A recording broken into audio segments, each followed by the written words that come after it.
Hello friends, ऐसे psychology centre में आप सभी का स्वागत है। फ्रेंड्स, जैसा कि आप सभी जानते हैं कि हम लोग इस क्लास में मनोविज्ञान के प्रीवियस ईयर के जितने भी क्वेश्चन हैं उनका अध्ययन कर रहे हैं। तो पर डे हम लोग टॉप 30 क्वेश्चन मनोविज्ञान के सॉल्व करते हैं। तो चलिए, इससे पहले 3 क्लासें हो चुकी हैं, आज की ये चौथी क्लास है। जिन छात्रों ने अभी तक 3 क्लासें नहीं देखी हैं वो प्लेलिस्ट में जा कर के देख सकते हैं। डिस्क्रिप्शन में प्लेलिस्ट का लिंक दिया हुआ है।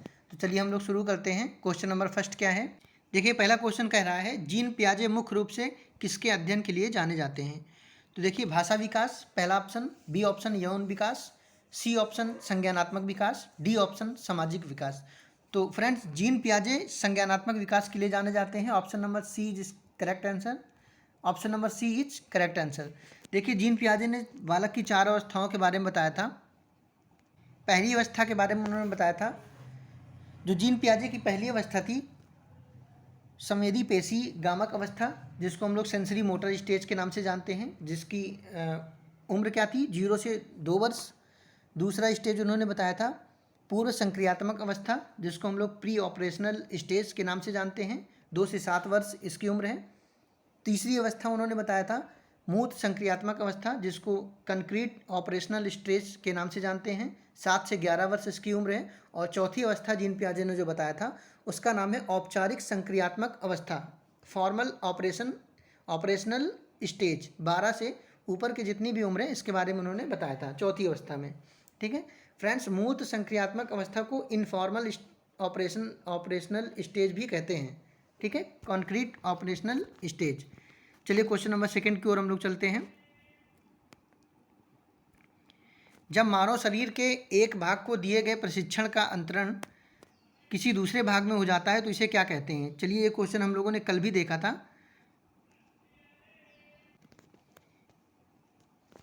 फिर से पढ़ेंगे। जब मानव शरीर के एक भाग को दिए गए प्रशिक्षण का अंतरण किसी दूसरे भाग में हो जाता है। देखिए, ए ऑप्शन है ऊर्ध्व अंतरण, बी ऑप्शन है क्षैतिज अंतरण, सी ऑप्शन है द्विपार्श्विक अंतरण, या इनमें से कोई नहीं। तो देखिए, जब मानव शरीर के एक भाग द्वारा किया गया प्रशिक्षण किसी दूसरे भाग में सहायक होता है तो उसे हम लोग कहते हैं द्विपार्श्विक अंतरण। क्या कहते हैं? द्विपार्श्विक अंतरण। Option number C is correct answer. देखिए, इसके बारे में हम लोगों ने कल की वीडियो में डिटेल से पढ़ा था, तो हम लोग फिर से देख लेते हैं कि ऊर्ध्व अंतरण किसे कहते हैं। तो देखिए फ्रेंड्स, ऊर्ध्व अधिगम अंतरण सीखा गया ऐसा एक कौशल होता है जिसका अंतरण किसी उच्च स्तर में सीखने में सहायक होता है। जैसे मान लीजिए कोई बालक है, साइकिल चलाना जानता है और मोटर बाइक चलाना सीख रहा है। तो साइकिल चलाना पहले से जानता है और मोटर बाइक चलाना सीख रहा है, अपने स्तर से दूसरे उच्च स्तर पे जा रहा है। तो एक स्तर उसने सीखा हुआ है और दूसरा स्तर सीखने में सहायक भी हो रहा है, क्योंकि वो मोटरसाइकिल चलाना सीख रहा है और साइकिल पहले से चलाना जानता है। तो कहीं ना कहीं साइकिल का चलाना मोटरसाइकिल चलाने में सहायक हो रहा है। तो ऊर्ध्व अधिगम अंतरण के अंतर्गत वो आता है। क्षैतिज अंतरण क्या होता है? क्षैतिज अंतरण का मतलब होता है सीखा गया कोई एक ऐसा कौशल जिसका अंतरण किसी समान स्तरीय कौशल को सीखने में सहायक होता है। ठीक है, चलिए नेक्स्ट क्वेश्चन क्या है। दिए गए प्राप्तांकों के समूह में जो प्राप्तांक बहुधा सबसे अधिक बार आता है तो उसे क्या कहते हैं। देखिए, मैथ्स का क्वेश्चन भी है, उसे हम लोग कहते हैं बहुलक। क्या कहते हैं? बहुलक। जैसे मान लीजिए कोई एक सीरीज दे रखी है 4 6 6 6 4 2 1। तो इस सीरीज में ये पूछा जाता है कि बताइए इस सीरीज में 6 बहुलक क्या होगा। ठीक है, तो जो संख्या सबसे ज़्यादा बार आती है उसे हम लोग बहुलक कहते हैं। ठीक है, मॉड। तो बहुलक इसमें क्या होगा? 6, क्योंकि 6 सबसे ज़्यादा बार आया है। ठीक है, तो दिए गए प्राप्तांकों के समूह में प्राप्तांक बहुधा सबसे अधिक बार जो आता है उसे हम लोग क्या कहते हैं? बहुलक कहते हैं। चलिए नेक्स्ट क्वेश्चन। क्वेश्चन नंबर 4 क्या कह रहा है, क्रिया प्रसूत अनुकूलन सिद्धांत का प्रतिपादन किसने किया था। तो क्रिया प्रसूत अनुकूलन सिद्धांत का जो प्रतिपादन है वो स्किनर ने किया था। तो पावलोव ने क्या किया था? ऑप्शन नंबर ए देखिए, पावलोव ने कौन सा सिद्धांत दिया था? क्लासिकल अनुबंधन सिद्धांत इन्होंने दिया था। ठीक है, थॉर्नडाइक ने कौन सा दिया था? प्रयास एवं त्रुटि का सिद्धांत दिया था। कोहलर ने कौन सा सिद्धांत दिया था? तो कोहलर ने गेस्टाल्टवाद थ्योरी दी थी। ठीक है, इंसाइटमेंट लर्निंग थ्योरी भी कहते हैं सूझ का सिद्धांत। क्वेश्चन नंबर 5 देखिए, अल्बर्ट बंडूरा निम्न में से किस सिद्धांत से संबंधित हैं। ऑप्शन ए सामाजिक अधिगम सिद्धांत, ऑप्शन बी व्यवहारात्मक सिद्धांत, ऑप्शन सी विकास का संज्ञानात्मक सिद्धांत, या विकास का मनोसामाजिक सिद्धांत। तो फ्रेंड्स अल्बर्ट बंडूरा ने सामाजिक अधिगम सिद्धांत दिया था। कौन सा सिद्धांत? सामाजिक अधिगम। देखिए अल्बर्ट जो बंडूरा थे, अल्बर्ट बंडूरा का मानना था कि एक व्यक्ति में ज्ञान की जितनी मात्रा होती है उसमें कहीं ना कहीं सामाजिक अनुकरण का एक विशेष भाग होता है। उनका ये कहना था कि व्यक्ति अपने अधिगम का एक बहुत सा बड़ा भाग किसी सामाजिक अनुकरण के माध्यम से ही सीखता है। ठीक है, तो देखिए विकास का संज्ञानात्मक सिद्धांत किसने दिया था? तो विकास का संज्ञानात्मक सिद्धांत दिया था जीन पियाजे ने। विकास का मनोसामाजिक सिद्धांत किसने दिया था? तो विकास का मनोसामाजिक सिद्धांत दिया था इरिक्सन ने। किसने दिया था? इरिक्सन ने दिया था। क्वेश्चन नंबर 6 देखिए, मानसिक आयु का संप्रत्यय किसने दिया था? तो मानसिक आयु का संप्रत्यय दिया था बिने साइमन ने, और बिने साइमन ने 1905 ईस्वी में मानसिक आयु का संप्रत्यय दिया था। इसके बाद इसी सूत्र में संशोधन करके टर्मन द्वारा 1916 में बुद्धि परीक्षण का नाम दिया गया। क्वेश्चन नंबर 7, निम्न में से कौन सा सीखने का नियम नहीं है? देखिए सीखने का नियम दिया किसने था? तो सीखने का नियम दिया था थॉर्नडाइक ने। किसने दिया था? थॉर्नडाइक ने दिया था सीखने का नियम। सीखने के कितने नियम दिए थे? तो 3 मुख्य नियम दिए थे। और देखिए हमें ये बताना है कि सीखने का नियम कौन सा नहीं है। थॉर्नडाइक ने 3 मुख्य नियम दिए थे और 5 गौड़ नियम दिए थे। गौड़ नियम को ही हम लोग सहायक नियम भी कहते हैं। तो हमें बताना है कि इन चारों में से कौन सा सीखने का नियम नहीं है। ऑप्शन ए तत्परता का नियम, ऑप्शन बी तनाव का नियम, ऑप्शन सी प्रभाव का नियम, या ऑप्शन डी अभ्यास का नियम। तो देखिए तनाव का नियम ये थॉर्नडाइक से संबंधित नहीं है। ठीक है, कौन कौन से मुख्य नियम उन्होंने दिए थे?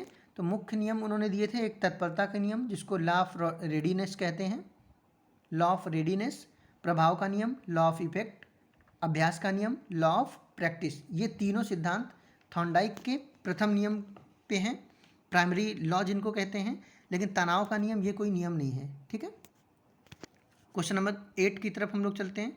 अच्छा चलिए फ्रेंड्स, हम लोग इनके गौड़ नियम भी देख लेते हैं कि थॉर्नडाइक ने गौड़ नियम कौन कौन से दिए थे।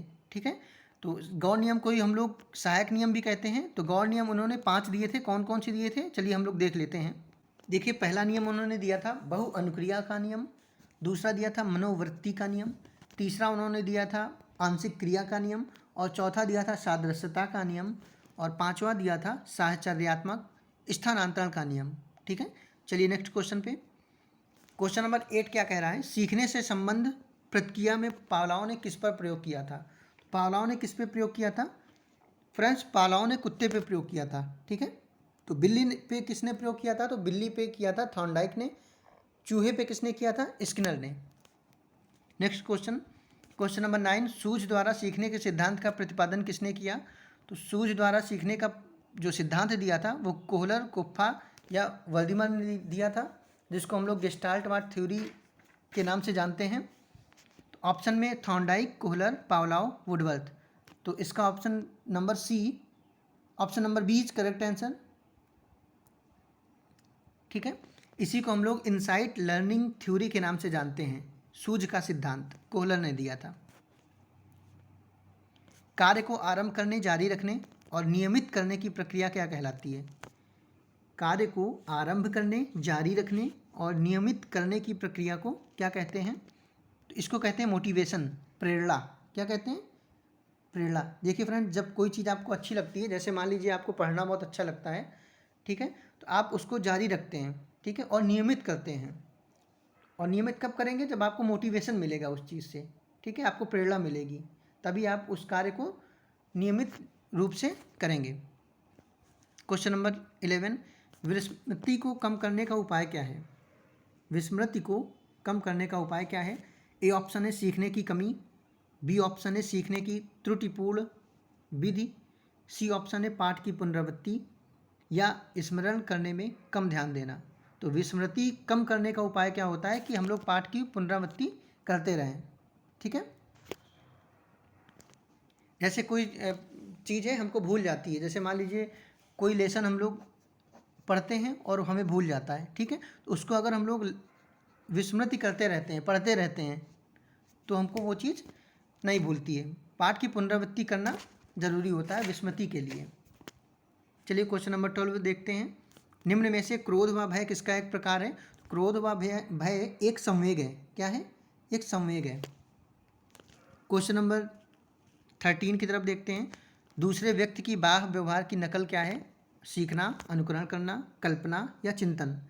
तो दूसरे व्यक्ति की बाह्य व्यवहार की नकल करना ही अनुकरण कहलाता है। क्या कहलाता है? अनुकरण। यदि पूर्व ज्ञान व अनुभव नए प्रकार के सीखने में सहायता करते हैं तो इसे क्या कहते हैं? देखिए, पिछला ज्ञान अगर आपको नए ज्ञान सीखने में सहायता प्रदान करता है तो इसे हम लोग कहते हैं सकारात्मक प्रशिक्षण स्थानांतरण। और पूर्व ज्ञान अगर नए ज्ञान को सीखने में सहायता ना प्रदान करे तो उसे हम लोग कहते हैं नकारात्मक प्रशिक्षण स्थानांतरण, ठीक है। तो यहाँ option number B is correct answer. चलिए नेक्स्ट क्वेश्चन पे। मनोविज्ञान की प्रथम प्रयोगशाला किसने स्थापित की थी? तो फ्रेंड्स, मनोविज्ञान की प्रथम प्रयोगशाला किसने स्थापित की थी? देखिए, 1879 में विलियम वुंट द्वारा जर्मनी में मनोविज्ञान की प्रथम प्रयोगशाला की स्थापना की गई थी। किसके द्वारा? डब्ल्यू वुंट, विलियम वुंट के द्वारा 1879 में जर्मनी के लिपजिंग शहर में मनोविज्ञान की प्रथम प्रयोगशाला की स्थापना की गई थी। क्वेश्चन नंबर 16, गेस्टाल्ट मनोविज्ञान की आधारशिला किसने रखी थी? तो अभी हमने पढ़ा है कि मैक्स वर्दीमर ने। Option number C is correct answer. Question number 17, संघनन सिद्धांत निम्न में से किससे संबंधित है? अधिगम से, अभिप्रेरणा से, स्मृति से या क्रिएटिविटी से?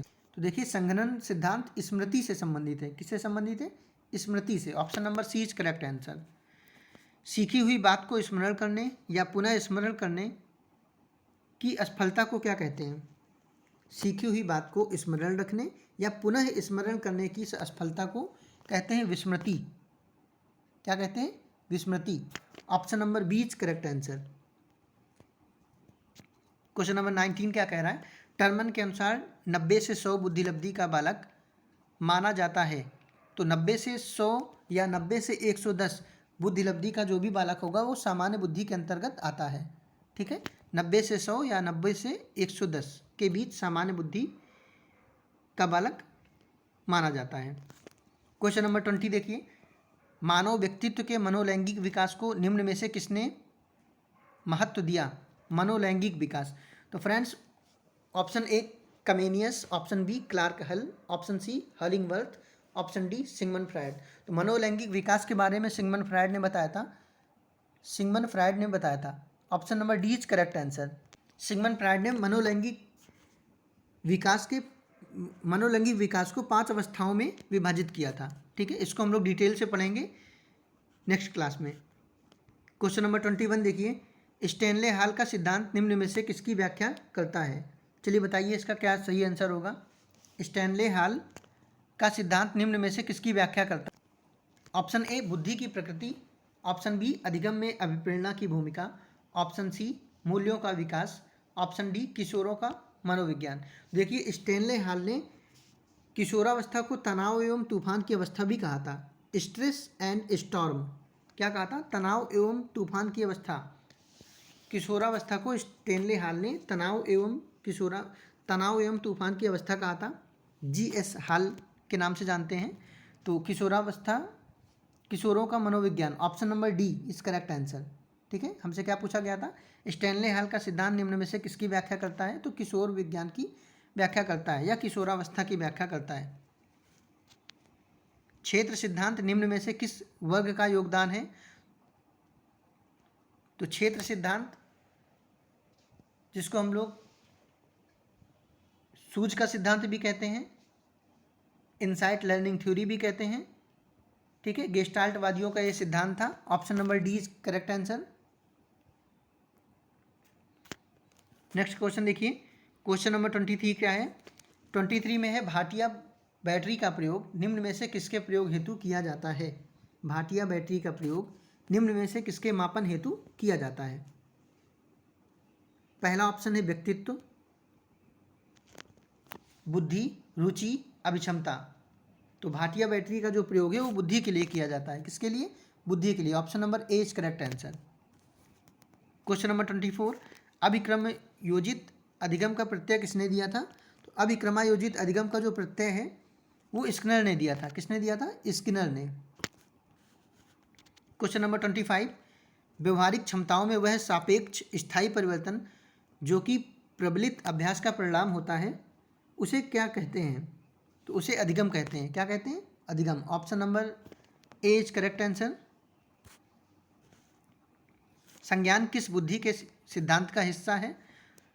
प्रतिदर्श सिद्धांत, समूहकारक सिद्धांत, गिलफोर्ड का सिद्धांत या फ्लूइड व क्रिस्टलाइज का सिद्धांत? तो संज्ञान फ्लूइड व क्रिस्टलाइज सिद्धांत का एक हिस्सा है। 8 वर्ष के सुधीर की मानसिक आयु 10 वर्ष है, तो उसकी बुद्धि लब्धि क्या होगी? तो देखिए आईक्यू का फार्मूला हमें पहली बात तो आना चाहिए, तभी हम लोग इसको सॉल्व कर पाएंगे। तो देखिए बुद्धि लब्धि बराबर होता है मानसिक आयु बटे वास्तविक आयु इंटू 100। ठीक है, तो इसमें मानसिक आयु कितना दे रखा है? 10 वर्ष, और 8 वर्ष क्या है? तो 8 वर्ष दिया है वास्तविक आयु। ठीक है, तो मानसिक आयु बटे वास्तविक आयु, मानसिक आयु 10 है और वास्तविक आयु उसकी कितनी है? 8 है, इंटू 100। ठीक है, इसको हम लोग सॉल्व करेंगे तो कितना आएगा? 125। Option number D is correct answer. चलिए नेक्स्ट क्वेश्चन, संवेग का कौन सा सिद्धांत इस विचार को मानता है कि संवेगात्मक अनुभव संवेगात्मक व्यवहार पर आधारित है? ऑप्शन ए जेम्स लैंग का सिद्धांत, हाइपोथैलेमिक सिद्धांत, सक्रियता का सिद्धांत या प्रेरणा का सिद्धांत? तो संवेग का कौन सा सिद्धांत इस विचार को मानता है कि संवेगात्मक अनुभव संवेगात्मक व्यवहार पर आधारित होता है? ये जेम्स लैंग के सिद्धांत पर आधारित है। क्वेश्चन नंबर 29, किसी इच्छा या आवश्यकता पर रुकावट पड़ने पर उससे उत्पन्न होने वाला सांवेगिक तनाव क्या कहलाता है? तो किसी इच्छा या आवश्यकता पर रुकावट पड़ने पर उससे जो उत्पन्न होने वाला सांवेगिक तनाव होता है वो कहलाता है चिंता। क्या कहलाता है? चिंता। कोहलबर्ग का सिद्धांत निम्न में से किस विकास से संबंधित है? भाषा विकास, सामाजिक विकास, नैतिक विकास और शारीरिक विकास? तो देखिए नैतिक विकास इसका सही आंसर होगा। कोहलबर्ग ने नैतिक सिद्धांत पर आधारित 3 लेवल और 6 स्टेज दिए थे। ठीक है, तो चलिए इसकी एक सारणी हम लोग देख लेते हैं जिसमें 3 लेवल भी हैं और 6 स्टेज भी हैं। ठीक है, देखिए पहला लेवल क्या दे रखा है? पूर्व परंपरागत स्तर, प्री कॉन्वेंशनल स्टेज। इसके अंतर्गत 2 सोपान उन्होंने दिए थे, 2 स्टेज दिए थे। कौन कौन से? पहला उन्होंने दिया था दंड तथा आज्ञा पालन अभिमुखता, और दूसरा दिया था यांत्रिक सापेक्ष अभिमुखता, punishment and obedience orientation, instrumental relativist orientation. ये पहला था, पूर्व परंपरागत स्तर के अंतर्गत आते हैं 2 स्टेज। सेकंड हम लोग देखते हैं परंपरागत स्तर या कॉन्वेंशनल लेवल। इसके अंतर्गत भी 2 स्टेज आते हैं। कौन कौन से? पहला आता है परस्पर एकजुट अभिमुखता, दूसरा आता है अधिकार संरक्षण अभिमुखता। ठीक है, थर्ड लेवल देखिए कौन सा दिया था? उत्तर परंपरागत स्तर, पोस्ट कॉन्वेंशनल लेवल। इसके अंतर्गत भी 2 ही लेवल आते हैं, 2 स्टेज आते हैं। पहला स्टेज है सामाजिक अनुबंधन विधि सम्मत अभिमुखता और दूसरा है सार्वभौमिक नैतिक सिद्धांत अभिमुखता। तो फ्रेंड्स आज की क्लास को हम लोग यहीं तक रखते हैं।